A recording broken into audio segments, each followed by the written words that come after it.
Cidade Entrevista.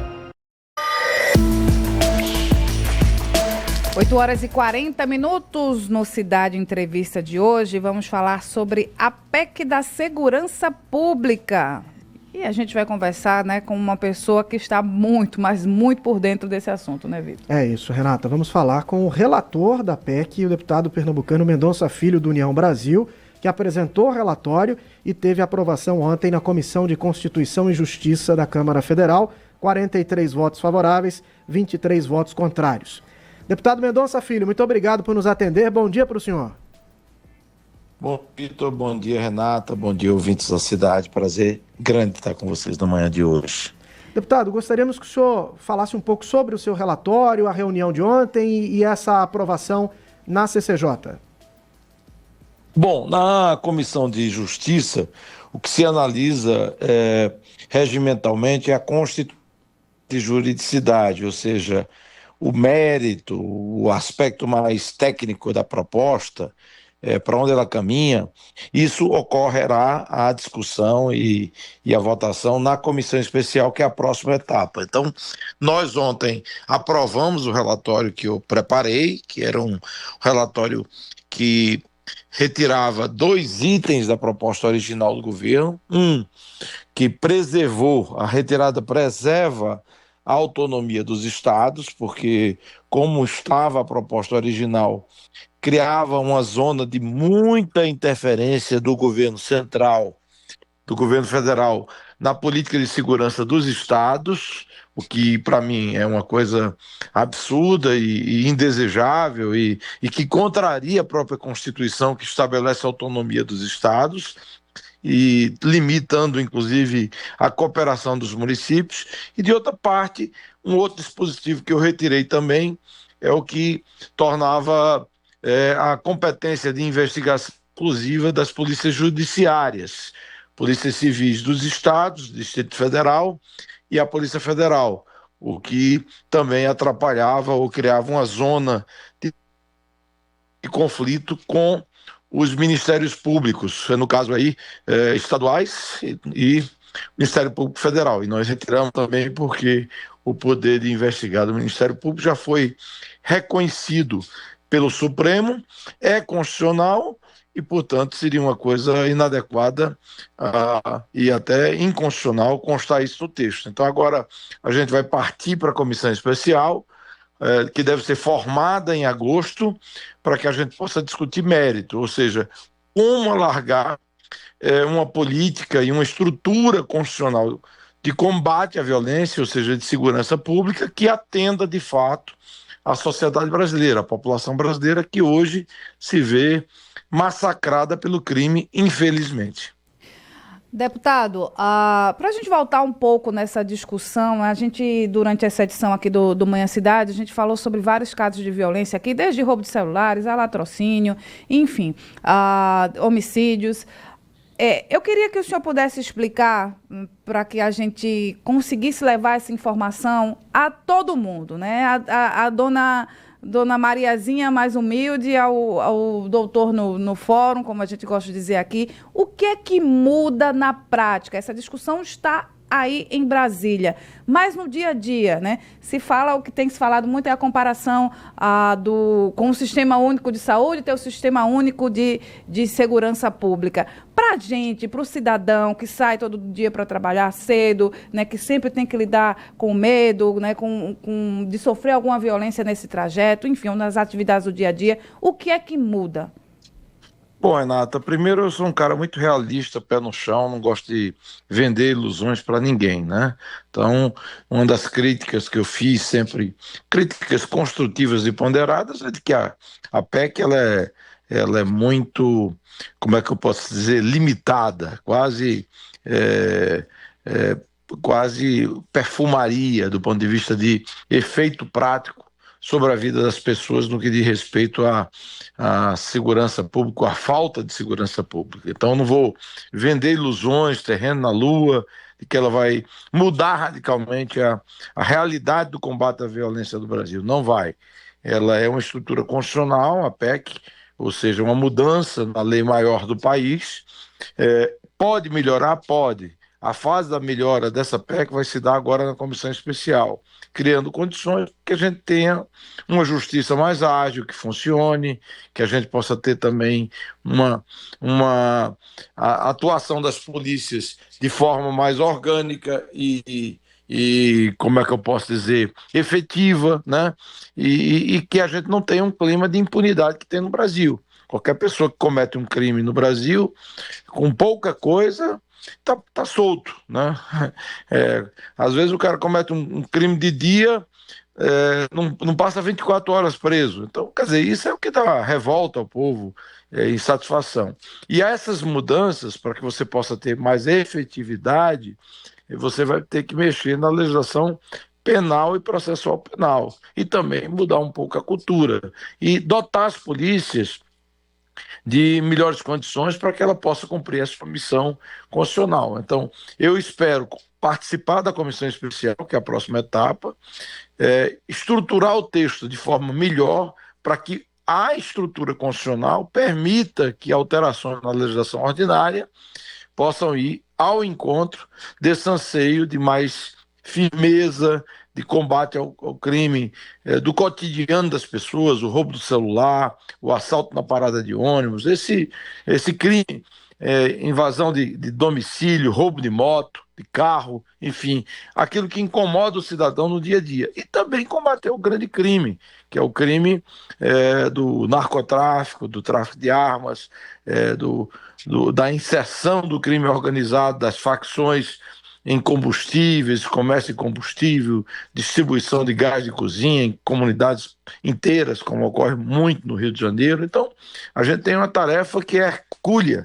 Eu não acho que é uma coisa tão simples, essa visão meio romântica que o governo muitas vezes fica vendendo, que é o SUS da segurança. Eu não acredito nisso, não. Vai ter que perseverar muito e buscar caminhos que permitam mudanças estruturais graduais a partir da mudança constitucional.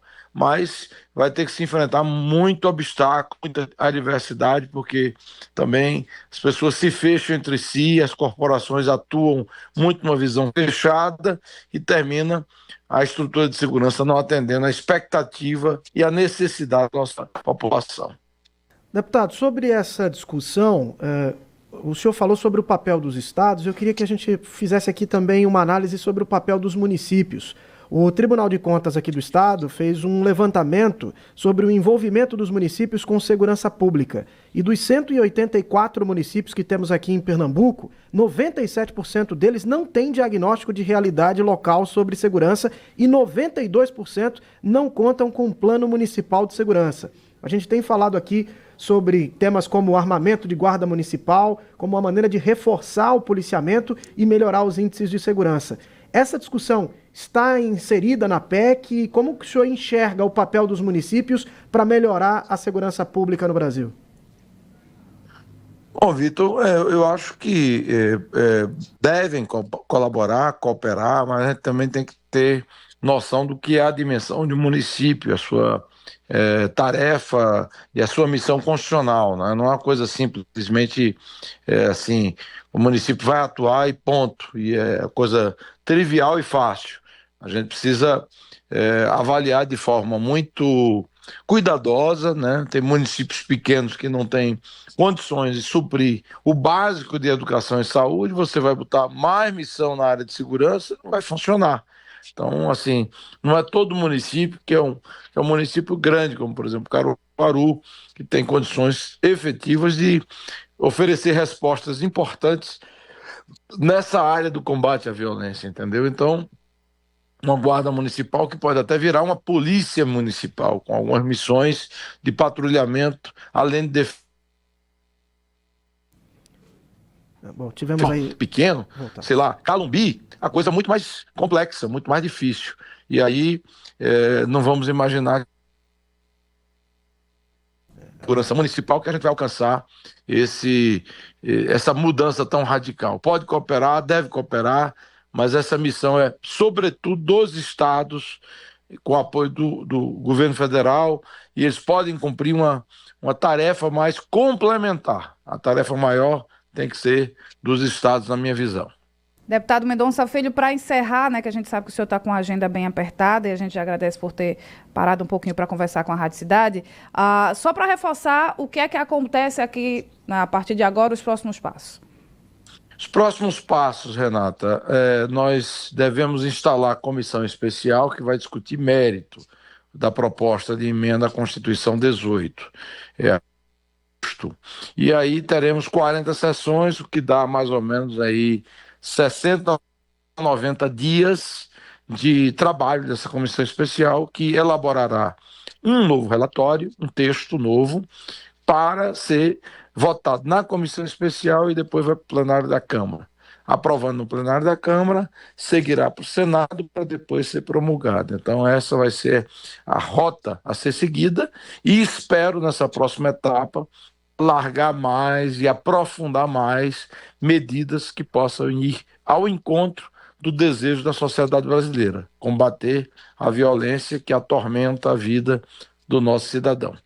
Deputado, o senhor imagina que isso pode ser aprovado, passar por todas essas etapas ainda esse ano, pela experiência que o senhor tem dentro da casa? Na Câmara, sim. No Senado, eu creio que ficará para o início de 2026. Na Câmara, eu acho que tem uma chance razoável se a gente conseguir formar um bom consenso dentro da comissão especial. No Senado, se alterar, volta para a Câmara o debate, então isso pode se prolongar aí para 2026, né?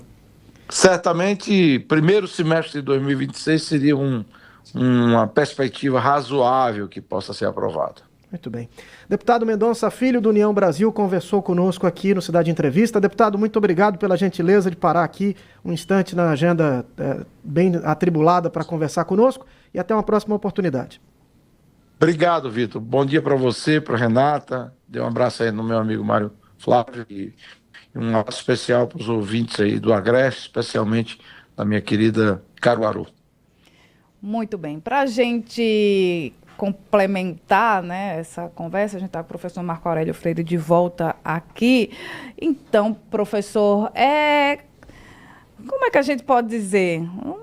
Não é a tábua de salvação, mas pode começar a mexer num assunto que é tão sensível. Não resolve, mas ajuda. Bom dia, Renata. Olha nós aqui outra vez, né? Bom dia, Vitor, aos ouvintes. Olha, Renata, era literalmente o que o Vitor disse, né? Não resolve, mas ajuda. Por quê? Porque você começa a planejar, desde a maior lei, que é a Constituição, você começa a organizar, porque ela não permitia isso que eles querem fazer, né? Uma integração das polícias, aumentar a base de dados da inteligência, e como não tinha lei que permitia isso, logo, na prática, não era feito. Então, esse primeiro momento de constitucionalização da comissão, era para isso, era para poder colocar uma integração, né? Também permitir que as guardas municipais tivessem poder de polícia, porque não tinham por decisões judiciais, mas não por uma legislação, e isso tudo começa a organizar a legislação. Agora, ele foi muito feliz quando ele disse, olha, a segunda fase é ir para o mérito, vamos lá na comissão específica, que é uma comissão especial, analisar alguns outros elementos que a gente pode agilizar o papel do Estado, agilizar o papel das polícias, porque esse é o ponto, né? Fazer uma troca de dados melhor, porque para combater crime organizado, não é só o crime do dia a dia, mas o crime organizado, facções e todo tráfico de drogas, de armas, né, que entra no país, é preciso muita inteligência, sabe? E muita integração. E o governo federal não conversa com governos estaduais bem, e os governos de um estado para o outro. Imagine, se você sai de uma fronteira de Pernambuco para Alagoas, por exemplo, muda tudo, e muitas vezes, como os estados não conversam, aí é claro, a bandidagem ela se dá melhor. Como o Vitor falou, né, ele citou aqui os municípios, muitos municípios não têm sequer uma informação. Nem diagnóstico, nem plano de atuação. Uma tabela do Excel para acompanhar. Né? É um estudo do Tribunal de Contas do Estado. Inclusive, o tribunal já levantou a possibilidade de passar uma preparação para os municípios. Porque um outro dado do TCE é que existem verbas do Ministério da Justiça e Segurança Pública disponíveis para os municípios. E falta aos municípios conhecimento técnico para ir lá e solicitar esse dinheiro. O dinheiro fica lá porque ninguém vai lá solicitar. Percebe o gargalo? Né? Ou seja, a ausência é como se tivesse um monte de máquinas diferentes, só que incompatíveis entre si. Então, é como se o meu celular não conversasse com o seu. E aí, claro, quem ganha com isso é quem opera o crime, porque o crime é organizado. Mas é organizado em quê? Na troca de informações, na agilidade. É organizado mesmo. Exato. Troca de informação, agilidade de ação e logística. Aí um bandido passa de um estado para o outro, sabe que vai ficar de novo, começa do zero, e aí começando do zero ele sempre ganha, Esses entendeu? comandos desses crimes de dentro dos presídios, né, gente? Mostra é isso. Imoral, né? É imoral. Professor, quando eu fiz a pergunta sobre no nosso dia a dia, quando a gente de fato vai sentir isso, porque a gente vê a preocupação, vai mudar a segurança pública e de repente não vamos ter mais assaltos, homicídios. E não é assim, né? É um caminho longo a ser percorrido. Exato. Então, por isso que o primeiro caminho era ter uma legislação que permitisse essa integração. Um segundo momento, a legislação vai ter que ser aprimorada e ainda que ela saia boa, naturalmente o crime também muda e com o tempo você precisa aprimorar. Mas hoje a ideia é integrar, né, organizar os governos para eles conversarem entre si e ter dados. Como o Vitor lembrou, hoje os municípios podem criar secretarias de segurança pública. Isso 20 anos atrás ninguém nem dá. Isso não é coisa do município. Hoje já tem, pelo menos nas cidades maiores. Mas começar também a ajudar as cidades menores a conseguir ter dados. Com mais dados a gente vai conseguir ter inteligência para modificar o processo. E aí sim, o resto é investimento, né? Que isso não escapa. Dinheiro no investimento das polícias, dos mecanismos, no salário dos agentes, isso aí também, e concursos. Claro que isso vai ter que continuar, mas para justificar isso eu preciso também dar instrumentos. E a legislação com integração pode ser, eu acho que é um primeiro passo. Não resolve, mas ajuda, como vocês lembraram. E a gente precisa lembrar, claro, também do fator social, né, professor? Sim, porque uma coisa não anda... Aliás, o secretário de sem a Defesa outra. Social, o Alessandro Carvalho, falou bastante sobre isso na entrevista que nós trouxemos no começo do programa, que o fator desigualdade é fundamental. Então, como esse Precisa é um ser fator tratado. que, para ser tratado e resolvido, ele exige um tempo maior, você tem que lidar com a polícia. Tem também... A ideia é que as polícias não tenham trabalho. Exato. Tem outros aspectos, né? Tem a legislação penal, né? Que existe muita coisa aí envolvida. uma discordância, né? do princípio que norteia a nossa legislação e como pensam parte dos nossos políticos e também as forças de segurança, eles têm que chegar num consenso.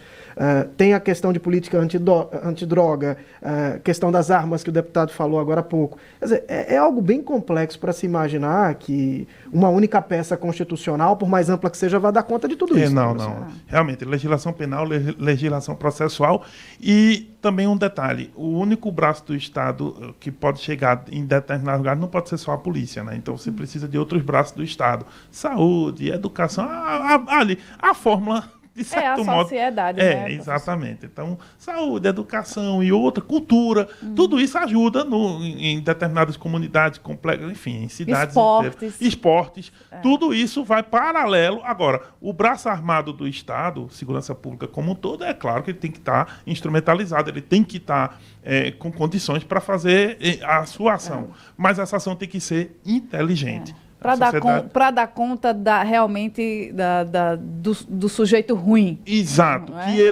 Que se eles evoluírem, inclusive os crimes virtuais, com grandes redes transnacionais, inclusive, então a polícia precisa evoluir no mesmo caminho, entende? Então, esse é o cenário. Agora, essa é uma peça, é um momento e, enfim, é positivo porque existe. E espero que seja aprovado o mais rápido possível dentro da burocracia do Congresso. Mas se chegar em 26, acaba contaminado pela disputa eleitoral.